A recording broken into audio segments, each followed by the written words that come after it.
नमस्कार दोस्तों, सुप्रभात, राधे राधे। कैसे हैं आप सभी लोग। उम्मीद है कि आप सभी लोग अच्छे होंगे, स्वस्थ होंगे और अपने अपने घरों में अपने कामों में बहुत ज़्यादा व्यस्त होंगे। तो दोस्तों, जैसे कि मैं बता ही रही थी कि घर काफ़ी ज़्यादा गंदा हो चुका है, लिपाई पुताई लायक हो गया है। तो शुरुआत आज मैंने इस कमरे से की और एकदम सुबह सुबह ही घर के छोड़े मोड़े जो काम थे वही निपटाए हैं और सबसे पहले मैं आ गई थी इस कमरे में पुताई करने के लिए। और ठंड तो अच्छी खासी है, तो मैंने सोचा सबसे पहले पुताई ही कर लेते हैं, इसके बाद नहाना धोना होगा और बाकी के काम होंगे। और ये ले लिया मैंने चूना, और चूना को डाल लिया अच्छा खासा गर्म पानी, भाप भी उठ रही है, आप देख रहे हैं। तो यहाँ पे लग गई थी मैं, पहले मैं पुताई करूँगी उसके बाद करूँगी लिपाई, क्योंकि ना बहुत लंबे समय से लगभग 1 महीने हो चुका है यहाँ पर ना तो लिपाई हुई है ना पुताई हुई है, और काफ़ी गंदा हो गया और धूल भी बेतहासा उड़ रही थी यहाँ पर। तो चलिए यहाँ पे एक एक करके एक दिन में एक एक कमरा ही एक एक लिपाई पुताई करूँगी, क्योंकि करने के लिए तो मैं 2 कमरे कर लेती, फिर खाना बनाने की हिम्मत एकदम घट जाती है। तो मैंने सोचा यहाँ का काम निपटा लेते हैं, और काफ़ी कुछ जो चीज़ें थी वो रात को ही कर ली, इस वजह से सुबह से मैं यहाँ पर लग गई थी लिपाई पुताई के लिए। और लिपाई पुताई करने के साथ साथ आज मुझे खाना भी बिल्कुल देसी वाला बनाना है, बिल्कुल देहाती खाना, क्योंकि इस समय तो छुट्टियाँ ही चल रही हैं, समझ के चलिए, क्योंकि बस वगैरह तो हमारे यहाँ सब बंद है, हड़ताल चल रही है। और अभी हड़ताल ये हमारे यहाँ 4 तारीख तक रहेगी और आज तारीख है 3। तो देखते हैं 4 तारीख से आगे भी हमारे यहाँ की हड़ताल बढ़ सकती है, क्योंकि अनिश्चितकालीन हड़ताल कर दी है ड्राइवरों ने। तो देखते हैं क्या होता है। तो चलिए यहाँ की लिपाई कर लेते हैं। और मैंने डाल ली है इसमें गेरू, क्योंकि इस समय हमारे यहाँ जो गाय का गोबर है ना वो एकदम हरा नहीं है, हल्का सा काला सा है। तो सब लोग फिर कहते हैं कि आपके यहाँ का जो गोबर है वो काला क्यों होता है, तो इसलिए मैंने इसमें गेरू डाल ली है। और लगभग 5-6 किलो गेरू मैंने दुकान से बुलवा ही ली है। और बहुत सारे सिस्टरों के यहाँ गेरू जो 5 रुपये 10 रुपये किलो मिलती है, हमारे यहाँ 20 रुपये किलो मिलती है। और पहले जो गेरू आती थी वो डल्ली वाली आती थी, उसको फोड़कर या फुलाकर डालना पड़ता था, पर आजकल पाउडर फॉर्म में आने लगी तो ज़्यादा दिक्कत नहीं होती है। तो चलिए यहाँ की लिपाई हो रही थी, और लिपाई करने के बाद तो घर काफ़ी अच्छा दिखने लगता है, काफ़ी सुंदर लगने लगता है। और सच कहूँ तो लिपाई पुताई ठंड में ना हालत ख़राब कर देती हैं। और ठंड में तो सुबह सुबह कोई भी आप काम करें हालत तो ख़राब होती ही है, पर सारे काम सुबह ही करना पड़ते हैं हम लोगों को, क्योंकि दोपहर तक तो काफ़ी टाइम हो जाता है। वैसे दिन दोपहर के बाद से दिन काफ़ी बड़े हो रहे हैं, ये चीज़ मैंने माइंड की है, आप लोगों ने भी की होगी। तो चलिए यहाँ की लिपाई पुताई तो चालू हो ही गई है, और अब धीरे धीरे करके पूरे घर की पुताई करना है। और सबसे बड़ा चैलेंज जो है मेरे लिए वो है रसोई, क्योंकि रसोई काफ़ी गंदी हो गई है। तो मैं उसको देख लेती हूँ फिर लौट कर आ जाती हूँ, क्योंकि हिम्मत सी नहीं हो रही उसकी पुताई करने की, पर करना तो पड़ेगी। और बाहर जहाँ मेरा चूल्हा जलता है वहाँ भी काफ़ी गंदी हो गई है दीवार, तो धीरे धीरे करके ही करूँगी, एकदम से कोई भी काम नहीं करेंगे वरना हालत भी ख़राब हो जाती है। तो चलिए फ्रेंड्स, यहाँ की लिपाई भी हो रही थी और मैं बात भी करती जा रही थी। तो चलिए लिपाई तो हमारी हो रही है, और पता नहीं है लिपाई पुताई का काम मुझे कब तक करना पड़ेगा, क्योंकि सच कहूँ तो अब मुझे ऊब आने लगी इन सारे कामों में, और मेरा जी भी डरने लगा, क्योंकि बहुत ज़्यादा मेहनत लगती है इस काम में। कोई कुछ भी कहे, मेहनत बहुत ज़्यादा लगती है। हाँ, ये बात अलग है कि आप एक बार लिपाई कर दो तो 8 दिन के लिए फ्री हो जाते हैं, पर 8 दिन की जो कसर है वो एक ही दिन में पूरी हो जाती है।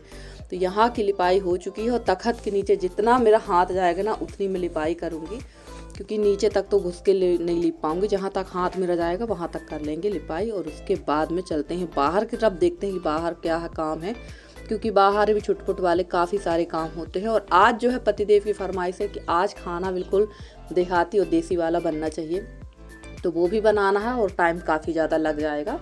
और ठंड में तो समय का पता ही नहीं चलता है कि समय हमारा कैसे निकल जाता है, तो समझ में ही नहीं आता है। तो चलिए यहाँ पर जितना मेरा हाथ गया उतनी मैंने लिपाई पुताई कर दी है। उसके बाद में देखेंगे फिर 2-4-8 दिन के बाद ही यहाँ पे लिपाई पुताई का नंबर लगेगा। और ये देखिए गड्ढा सा जो दिख रहा है ना, ऐसे ही गड्ढे हो गए हैं, काफ़ी ज़्यादा जगह गड्ढे हो गए हैं, क्योंकि घर काफ़ी पुराना है हमारा, इसलिए गड्ढे हो ही जाते हैं। और उसके बाद मैं आ गई थी बाहर, क्योंकि यहाँ बछड़ी बनती है तो यहाँ झाड़ू लगाना बहुत ज़रूरी है। और कभी कभी जब मुझे समय मिलता है तो मैं शाम को लगा देती हूँ, जब कभी मुझे समय नहीं रहता है तो मैं सुबह ही लगाती हूँ। और मेरी एक और गंदी आदत है कि मैं जितने भी काम रहते हैं ना, साफ़ सफाई के और भी जो काम रहते हैं वो सारे मैं सुबह के टाइम ही निपटा लेती हूँ। कोशिश ये करती हूँ कि दोपहर के समय ना मुझे ज़्यादा काम ना करना पड़े, क्योंकि दोपहर मैं थोड़ा घंटा 2 घंटा में रेस्ट करती हूँ। और सबसे बड़ी बात यह है कि खाना खाने के बाद ना मेरे से कोई भी काम नहीं होता है, मैं कोई भी काम नहीं कर पाती हूँ, इसलिए मैं पूरे काम जो है खाना खाने के पहले ही निपटा लेती हूँ। तो वो ज़्यादा बेहतर रहता है। और उसके बाद सीधे मैं आराम करने लगती हूँ। आराम भी ऐसा आराम नहीं होता है कि बिल्कुल रजाई ओढ़े सो गए, क्योंकि समय जो होता है वो कम होता है और दिन भी छोटे थे, तो 2 ढाई तो आराम से बच जाता था। और यहाँ बाहर की पूरी क्लीनिंग हो गई, उसके बाद मैं आ गई थी यहाँ की सफाई करने के लिए। और देखिए ये जो दीवार है ना, पिछले साल इसकी छपाई हो गई थी तो बहुत अच्छी लग रही थी। तो इस बार दीपावली में इसकी छपाई नहीं हुई ना, तो कितनी भद्दी लग रही है। और अब इसकी छपाई तो मुमकिन है ही नहीं, और अगले साल तक ये पूरा बारिश में जो है ना, ये पूरी मिट्टी बह जाना है, क्योंकि हम लोग की शिफ्टिंग भी अप्रैल तक हो जाएगी और बारिश के पहले ही ये घर हम लोग छोड़ देंगे। तब तक ये दीवार पूरी ढह जाना, पूरा ख़त्म हो जाना है। अगर इस साल छपाई हो जाती तो शायद ही 1 साल तक व्यवस्थित तरीके से ये दीवार बनी रहती।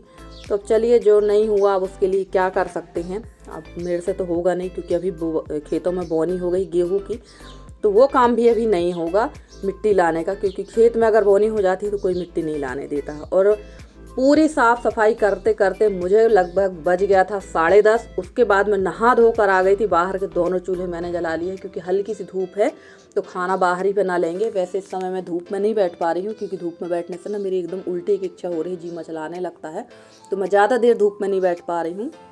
और आप कह रहे होंगे कि बाहर खाना बना रही हैं, यहाँ तो धूप है, तो बिल्कुल हल्की वाली धूप है। मैंने पिछले वीडियो में भी बताया था कि अभी हमारे यहाँ धूप बिल्कुल भी तेज़ नहीं हो रही है, एकदम हल्की हल्की धूप है। मैंने सोचा चलो यहीं पर खाना पीना बना लेते हैं। और खाना जैसे कि मैंने बताया कि एकदम देसी देहाती खाना बन रहा है, तो यहाँ मैंने बना ली है सेम की सब्ज़ी। सेम ही घर पे ही लगी थी, वो तोड़ ली है। और बना लेते हैं बैंगन की कढ़ी। तो आज बनेगी बैंगन की कढ़ी। वैसे मुझे गाजर की कढ़ी खाना है, बहुत सारी सिस्टरों ने कहा है कि गाजर की कढ़ी बना के देखना, बहुत अच्छी लगती, पर गाजर मेरे पास थी नहीं। अब इस फ्राइडे को जब हमारे यहाँ आएगी सब्जी, तो मैं गाजर ज़रूर बुलवाऊँगी और गाजर की कढ़ी बनाकर देखूँगी। और यहाँ बैंगन मैंने काट लिए थे, ये एकदम सॉफ्ट बैंगन थे, एक ही भाप में पक गए थे। जो एकदम ताज़े वाले बैंगन रहते हैं बहुत जल्दी बन जाते हैं, पक जाते हैं, बन जाते हैं, पक जाते हैं। और यहाँ मैंने जो मैं तड़का डालती हूँ वो तड़का डाल दी और डाल दिया बैंगन। आप चाहे तो मोटी मोटी प्याज भी काट कर इसमें डाल सकती हूँ, पर मैंने प्याज नहीं डाली है। मोटी अगर प्याज डाल लो तो और भी अच्छी लगती है। और दोनों चूल्हे जला लिए थे, तो एक में सब्जी हो रही है और एक में ये देखिए बैंगन बिल्कुल ना एक ही बार में पक गए थे। और यहाँ मैंने डाल दिया बेसन और मट्ठा।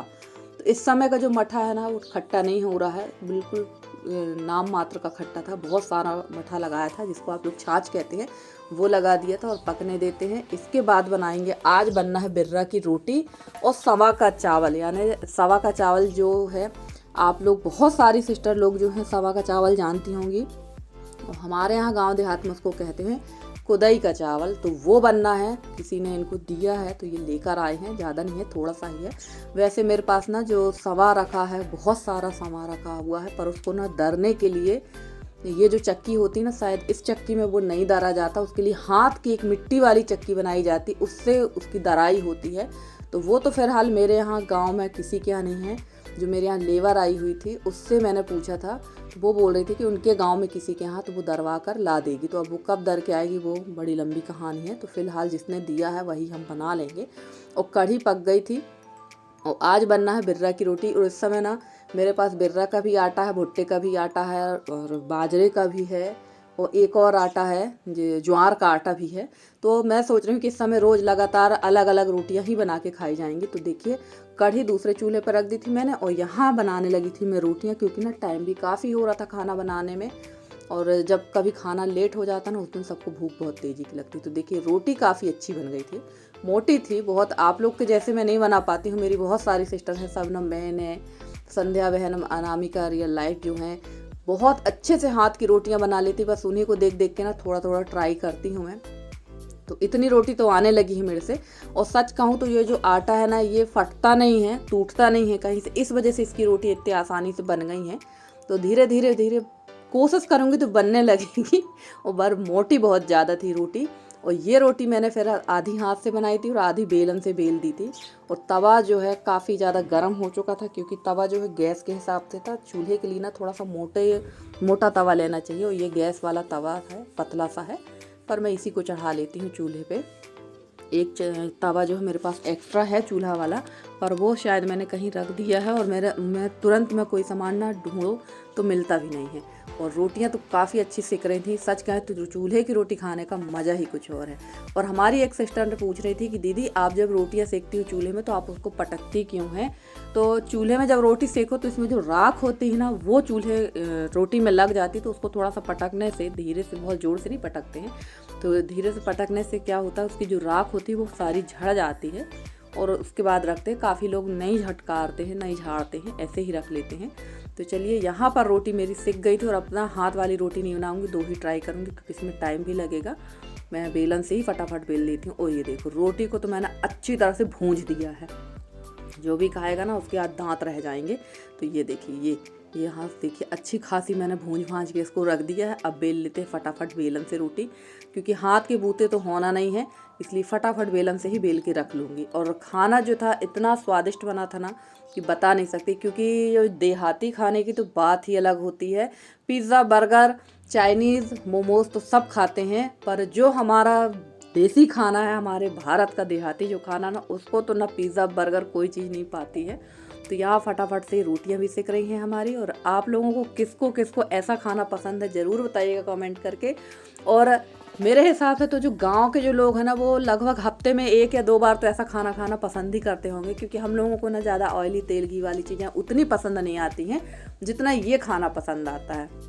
तो इसकी तो बात ही निराली है। तो चलिए हमारी रोटियां बन रही हैं और आप लोग ज़रूर बताना कि किसको किसको ये खाना पसंद है। और फ्रेंड्स, आप लोगों को मेरे वीडियो कैसे लगते हैं? अगर आप लोगों को मेरे वीडियो पसंद आते हैं तो प्लीज़ मेरे वीडियो को लाइक करें। चैनल पे नए हैं तो चैनल को सब्सक्राइब करके अपना प्यारा सा सहयोग और स्नेह हमारे साथ बनाए रखें। मैं पूरी कोशिश करती हूँ कि आप लोगों के लिए बहुत अच्छे से अच्छे वीडियो लेकर आती रहूँ। और मेरे जितने नए सब्सक्राइबर हैं, पुराने सब्सक्राइबर हैं, जितने मेरे व्यूवर्स हैं, मैं उनका तहे दिल से धन्यवाद कहना चाहती हूँ कि आप लोग मुझे इतना सहयोग करते हैं, इतना स्नेह देते हैं, जिसके लिए मैं आपकी बहुत आभारी हूँ। और ये देखिए, ये है सवा, जिसको आप लोग ना व्रत में भी खाते हैं, पर सच कहूँ तो ये अनाज है। चावल जो मैंने कई रेसिपियों में देखा है, सवा के चावल के डोसा, सवा के चावल का पुलाव, बट ये अनाज है। हमारे यहाँ इसको किसी भी प्रकार के किसी व्रत में नहीं खाया जाता है, ये चावल ही है एक प्रकार से। तो चलिए इसको धो लेते हैं। और सच कहें तो जो चावल होता है अपना, उसको धोने में 3 पानी का यूज किया जाता है, ज़्यादा से ज़्यादा 4, पर इसको धोने के लिए कम से कम मुझे 8 से 10 बार इसको धोना पड़ा और बहुत ज़्यादा इसको मसल के धोना पड़ता है।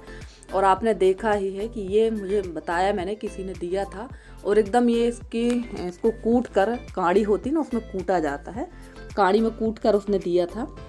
तो लगभग इसको धोने में बहुत ज़्यादा टाइम लगा। और थोड़ा सा इसमें जो समा का चावल होता ना, सेंगा वाला, वो भी था, तो उसको निकालने में थोड़ा सा टाइम लगा। और पहले के ज़माने में जो हमारी सास वगैरह थी ना, तो उन लोग इसकी ना पोटली बनाकर इसको पकाती थी, फिर उसको उबाल कर पसा कर बनाती थी। तो भाई वो प्रोसेस बहुत लंबा होता है, वो मेरे से बनेगा भी नहीं। और बनने को बन जाएगा पर टाइम बहुत ज़्यादा लगता। तो मैं तो अभी के हिसाब से काम कर रही हूँ।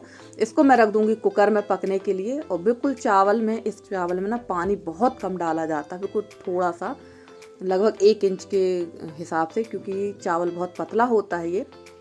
और ये बहुत अच्छा पक गया था। और इसको बिल्कुल गर्मा गर्म ही खाया जाता है। अगर ये ठंडा हो जाएगा तो आपके गले से नीचे नहीं उतरेगा। ये गर्म ही चावल बहुत अच्छा लगता है। और इस चावल के साथ अगर चने की भाजी हो तो खाना का तो स्वाद 2 गुना हो जाता है, पर चना भाजी थी नहीं मेरे पास। तो आइए आप लोग भी करिए हमारे साथ हमारा देहाती देसी खाना, और बताइएगा ज़रूर कि आज की जो थाली है हमारी देहाती थाली कैसी लगी। तो आइए आप लोग भी खाइए हमारे साथ खाना। और फ्रेंड्स, आज का वीडियो आप लोग को कैसा लगा ज़रूर बताइएगा कमेंट करके। अगर आज का वीडियो अच्छा लगा तो प्लीज़ वीडियो को लाइक ज़रूर करिए। चैनल में नए हैं तो चैनल को सब्सक्राइब करके अपना सहयोग ज़रूर बना के रखिए, ताकि हम भी आगे बढ़ सकें। और फ्रेंड्स, इस समय ना हमारी जो यूट्यूब फैमिली है वो हो चुकी है 7000 से ज़्यादा हो चुकी है, बट व्यूज़ आप लोग देखते हैं, व्यूज़ एकदम कम आ रहे हैं, बहुत कम आ रहे हैं। तो मन भी नहीं होता है ऐसा, इतनी मेहनत करने के बाद अगर व्यूज़ इतने कम आते हैं ना, तो वीडियो बनाने का मन नहीं होता। पर हमारे जो कुछ सब्सक्राइबर हैं जो लगातार हमारी वीडियो देखते हैं, तो उनका मैं बहुत बहुत धन्यवाद कहना चाहती हूँ। तो चलिए फ्रेंड्स, आज का हमारा और आपका साथ इतना ही है। मिलते हैं आपसे अगले वीडियो में, तब तक के लिए दीजिए इजाज़त। Bye bye and take care.